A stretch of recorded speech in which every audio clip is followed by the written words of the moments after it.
As of 2024, BRICS Plus countries account for more than 43% of the world's grain production and now have a greater share of global GDP than the G7 nations. This alliance reshapes global trade, influencing everything from currencies to shipping routes and agriculture. While the West discusses sanctions and interest rates, this coalition subtly changes the game's rules. Is this the start of a new world order or a sign of declining Western dominance? In 2001, economist Jim O'Neill coined the term BRIC to showcase the economic potential for four emerging markets: Brazil, Russia, India, and China. The four countries shared a vast population base, a rising economy, and an aspiration to reshape a system long dominated by Western nations. Then, in 2010, South Africa joined the group and became BRICS. However, few anticipated how it would evolve into something far more potent called BRICS Plus. This addition occurred in August 2023, when 6 new countries, Egypt, Ethiopia, Iran, Saudi Arabia, the United Arab Emirates, and Argentina, were invited to join the BRICS coalition. This move, made at the 15th BRICS Summit in Johannesburg, South Africa, began a bigger plan to unite the common interests of all member states. Besides this expansion, BRICS Plus now represents 45% of the world population and approximately 36% of global GDP based on their purchasing power.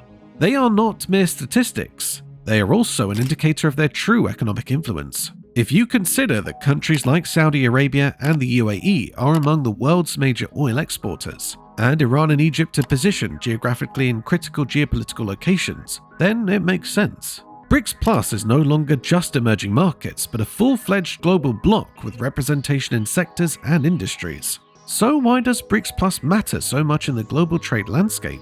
The answer lies in both their identity and their goals. Firstly, many BRICS Plus nations have long felt sidelined by Western-dominated institutions such as the International Monetary Fund and the World Bank. The voting rights within these institutions benefits the EU and the United States. India, Brazil, and South Africa do not have any voting rights even though their economies are on the growth curve. BRICS Plus recognized this was an opportunity to reshuffle the global trade rules instead of playing by another's. Secondly, they have immense natural riches and key production industries. Saudi Arabia and Russia, for instance, are global oil and gas export giants. China is the world's largest manufacturer. India is an information and medicine giant. Brazil ships the globe with enormous volumes of farm output, such as beef and soybeans. With African powerhouses like Ethiopia and Egypt now in the mix, the group hopes to gain access to significant logistics corridors and vast agricultural potential. BRICS Plus member countries span South America, Asia, Africa, and the Middle East, making it easier to form regional trade corridors that cut across traditional Western supply chains. Think of it as building a parallel trade world where cargo doesn't need to flow through Europe or be priced in dollars to move. The most telling development is how Western observers are reacting to it. Former US Treasury Secretary Janet Yellen once downplayed BRICS Plus during a press briefing in late 2023, saying it would be difficult for countries to find viable replacements for a currency that has dominated trade for decades. But behind closed doors, Washington doesn't take this lightly. Could BRICS Plus create an entirely new trade order? What if they succeed in linking energy, agriculture, and digital infrastructure under one cohesive strategy? Are we standing at the early stage of the most significant trade realignment since the end of World War II? There's growing speculation about a new currency that could challenge the dominance of the US dollar. The United States dollar has been the benchmark in global transactions for decades. Nearly 60% of global foreign exchange reserves are held in dollars, and over 80% of international trade is carried out in dollars. One of the BRICS Plus alliance's most precise and ambitious goals is to eliminate the dollar as the currency of exchange in global trade. This is no longer just a theory discussed in summits. It's happening in oil contracts, recent currency swaps, and quiet bilateral trade deals that bypass Western banking systems. In March 2023, Brazil and China announced they would conduct trade directly in yuan and reals, thereby ditching the dollar entirely for transactions between countries.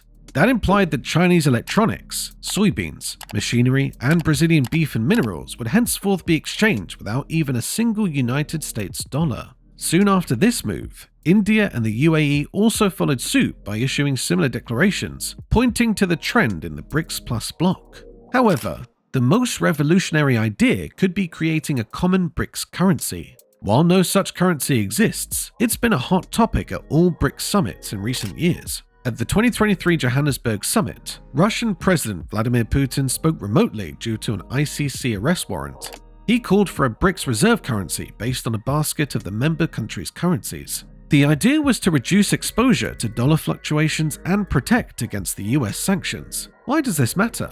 Well, over the past decade, the US has allegedly been accused of weaponizing its currency through sanctions on Iran, Venezuela, and most recently, Russia. For BRICS Plus members, especially countries like Iran and Russia, which are already under heavy Western sanctions, this creates a strong incentive to build an alternative financial system. Platforms like SPFS, developed by Russia and China's cross-border interbank payment system, allow BRICS Plus countries to settle international payments outside of the dollar system. Even India, which is typically cautious in foreign affairs, has begun settling oil payments to Russia using the country's rupees and UAE dirhams. But could this de-dollarization campaign work? The fact is that the global dominance of the US dollar didn't happen overnight. It grew over several decades because of stability, liquidity, and trust. Replacing that will take time. Yet, BRICS Plus doesn't need to replace the dollar to disrupt its current system entirely. All they need is to make enough countries believe that there's a viable alternative. As of 2024, more than 30 nations were invited to BRICS Plus, most claiming that they are tired of the economic strings that come with Western loans and terms of trade agreements. Some countries on the African continent, such as Nigeria and Senegal, have already started looking into currency swaps with China and India. Even Argentina, which is experiencing a financial crisis, has utilized the yuan to settle its IMF dues. Meanwhile, the West is not blind to this trend, as the United States Federal Reserve, European Central Bank, and even the IMF have begun investigating the risks of having such members in a different financial order. Could this be the beginning of a multi-currency world? Could we soon live in a time where the yuan, rupee, or a digital BRICS coin shares the global stage with the dollar? And more importantly, what happens when oil, gas, and grain stop being priced in dollars? For many years, the global food trade was controlled by Western businesses, powerful multinational corporations, and a select group of grain exporting powerhouses like the United States, Canada, and Australia. Yet something is changing. As of 2024, BRICS Plus countries collectively produce more than half of the world's grain, such as wheat, corn, rice, soy, and barley, stable crops that billions of people rely on. And now, these nations are not just growing the food, they want to control how it's traded, priced, and delivered. The idea started gaining momentum when the BRICS Working Group on Competition in Food Markets met in February 2024 in Cairo, Egypt. The event, jointly hosted by the Egyptian Competition Authority, Russia's Federal Anti-Monopoly Service, and the BRICS International Center for Competition Law and Policy, was a feeling that something big was coming. What followed shortly was Russia's proposal to launch the BRICS Grain Exchange. This centralized platform would facilitate food trade between BRICS Plus countries using local currencies and independent digital systems. This will altogether bypass the US-dominated banking routes. When established, this exchange will be a trading system and a tactical move towards reducing reliance on the dollar in food trade and increasing food sovereignty in member states. Let's break down the numbers. Brazil, one of the world's top agricultural producers, reported an all-time high grain harvest of 322.3 million tons during the 2024 to 2025 season.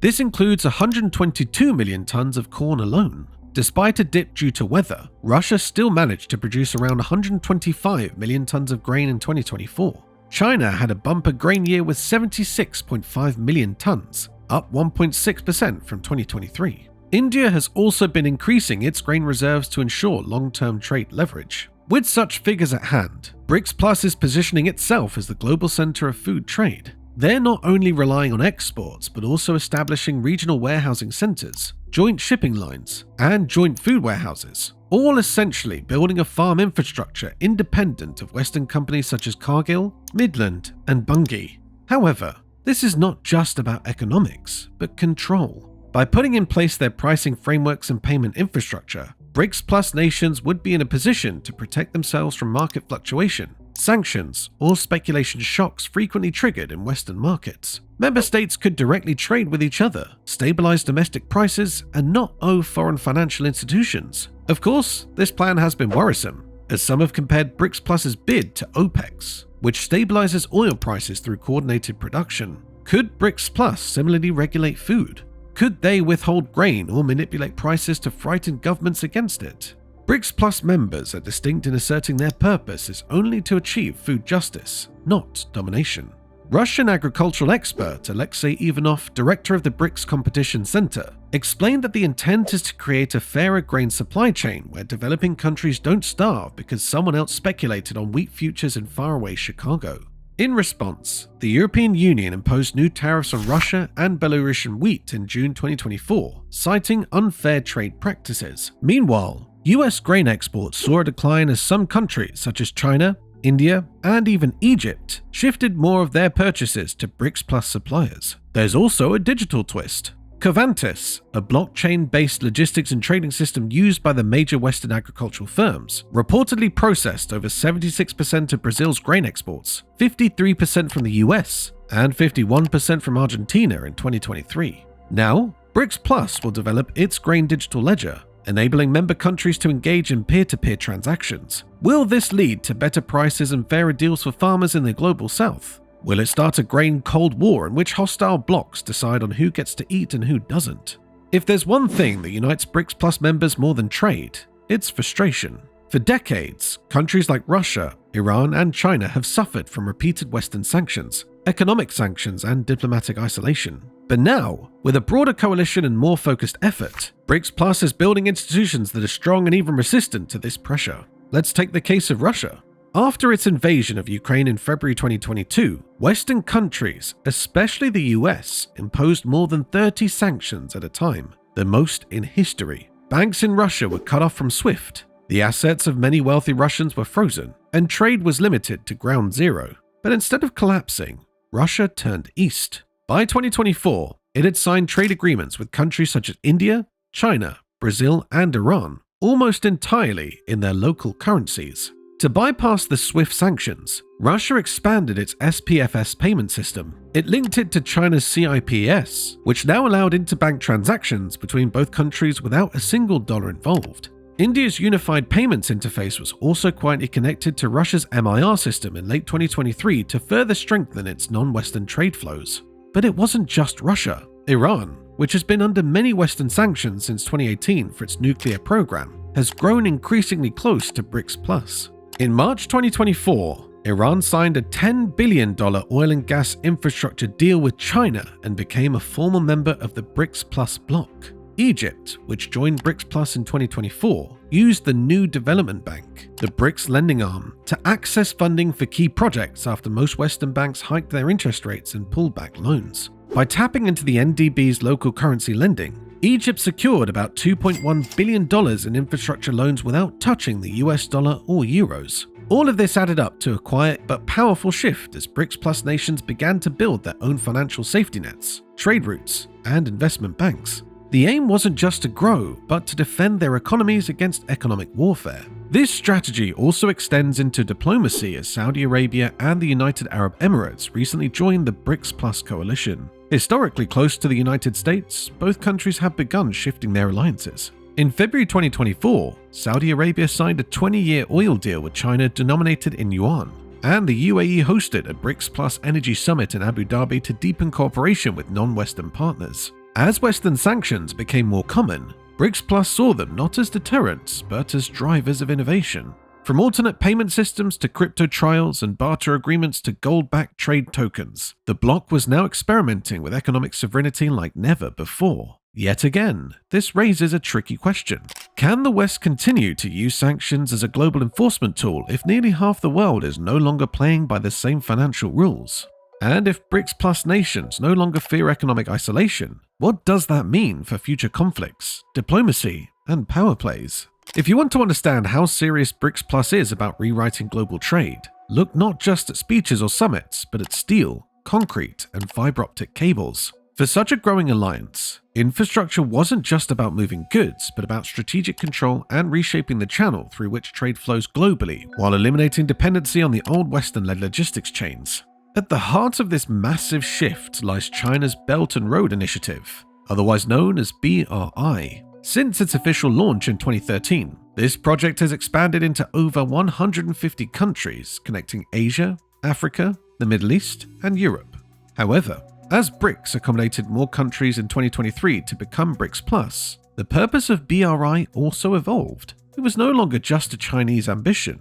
It became the spinal cord of BRICS Plus global trade. The China-Europe Railway Express in 2024 alone had more than 16,000 trains run between inland China and major cities like Duisburg, Warsaw, and Madrid, passing through Kazakhstan, Russia, and Belarus. These routes are said to be 30 to 50% cheaper than air freight and up to 40% faster than shipping by sea, thereby saving time and cost for exporters. With the addition of countries like Iran, Egypt, and Saudi Arabia into the BRICS Plus fold, China is set to extend these rail lines southward into West Asia and North Africa. India is also investigating its logistics strategy. Back in 2021, the Indian government launched the PM Gati Shakti National Master Plan.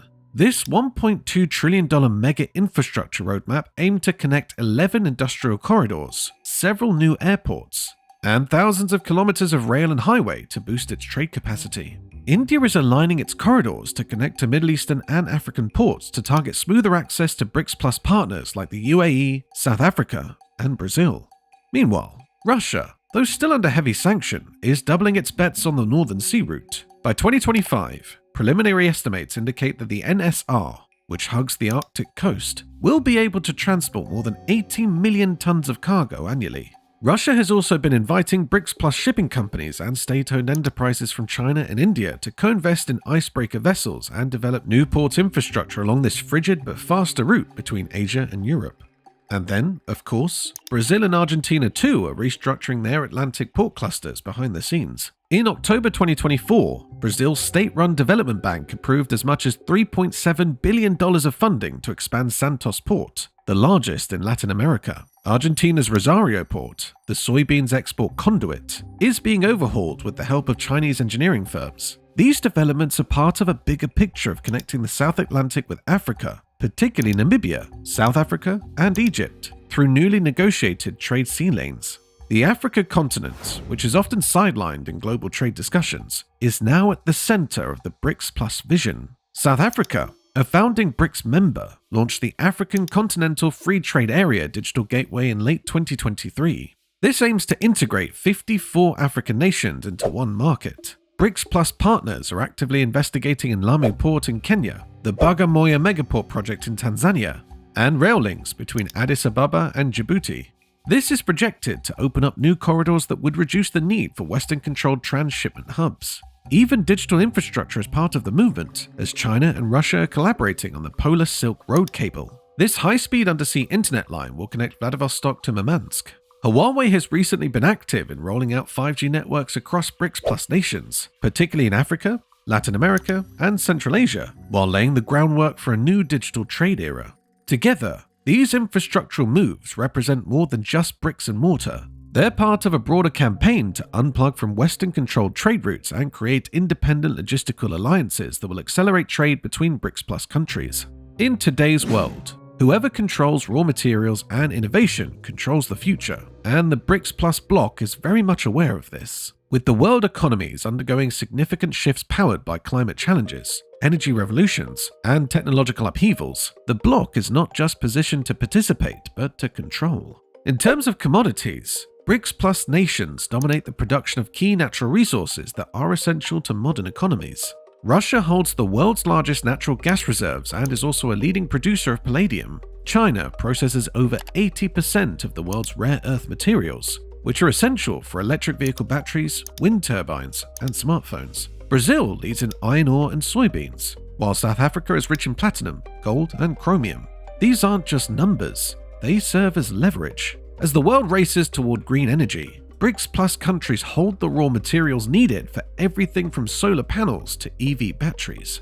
But it's not just about digging up the ground. BRICS Plus is investigating heavily in technology and innovation to control the next generation of global trade. In India, the government-backed Digital India mission has fostered a surge in fintech exports and data analytics, making India a regional leader in smart trade tech. India's unified payments interface has now been integrated with various payment systems in UAE, Singapore, and South Africa, thus allowing cross-border transactions outside of dollar-based systems. In China, the focus remains on green tech, as the country exported over $146 billion in solar panels, batteries, and EVs in 2023 alone. In the following year, China's BYD overtook Tesla in global EV sales, with over 3 million units sold, many to partner countries in Africa, Southeast Asia, and Latin America. Conversely, Brazil has been at the forefront of biofuels, with its sugarcane ethanol powering over half of its vehicles. Brazil and India entered into a joint research pact in January 2024 on cooperation in biofuels, which is likely to reduce oil imports and enhance cooperation towards clean energy in the future. However, the most pressing global issue shaping supply chains remains climate change. At the 2024 BRICS Plus Climate Forum in Cape Town, South Africa unveiled the Green Minerals Pact, an agreement with Zimbabwe, Namibia, and China to ethically mine and refine cobalt, lithium, and copper using cleaner methods and fair labor standards. At the same summit, Indonesia proposed the creation of a BRICS carbon market where member nations can trade emissions credits among themselves. While still in early talks, this would be the first carbon exchange outside Western oversight and would challenge systems like the EU's emission trading scheme. What's becoming clear is that BRICS Plus isn't just responding to global shifts. By linking resource wealth with technological capability and climate strategy, the bloc is crafting a new development model that aims to be more self-reliant, digitally connected, and environmentally adaptive.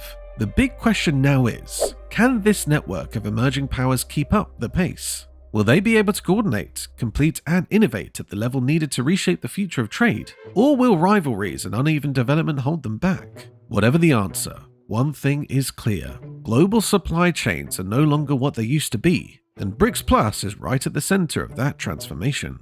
So, what happens if BRICS Plus starts calling the shots? Is this the moment the West loses its economic crown on global trade? Or are we just witnessing a louder power struggle with quieter consequences? Share your thoughts in the comments, and if you want more content that breaks down the moves shaping your future, don't forget to like, subscribe, and hit that notification bell. See you in the following video.